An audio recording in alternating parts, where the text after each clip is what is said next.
হ্যাঁ, ওই বিদ্যাভারতী স্কুলে ওই সিআরপিএফ ওই হাত ফাত করে দিয়েছে, কেটে কি বলে আঁচড়ে দিয়েছে। ওই আঁচড়ে দিয়েছে মানে সিআরপিএফ আঁচড়ে দেয়, এই দেখলাম হাত পাত একদম ভোটারদের না, ওই আমাদের এজেন্টদের আর কি। ওরা ওরা বোধহয় কোনো কিছু না, ভোটারদের ভোটারদের এবং এজেন্ট দুটোই এরা আঁচড়ে দিল কেন, সেটা আমি ইলেকশন কমিশনকে আমরা কমপ্লেন করেছি। কেন্দ্রীয় বাহিনী কি বেশি বাড়াবাড়ি করছে মনে হচ্ছে? কিছু কিছু ক্ষেত্রে খুবই বাড়াবাড়ি করছে।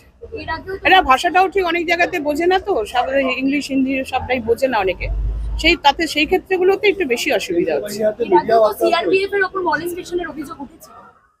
কালকে রাত্রিবেলাতে খুবই একটা সাংঘাতিক ঘটনা ঘটেছিল।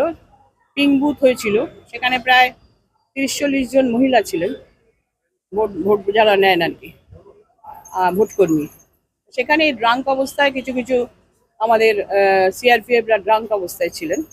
তা রাত্রিবেলা রিস্কি ভেবে আমরা সেই জন্য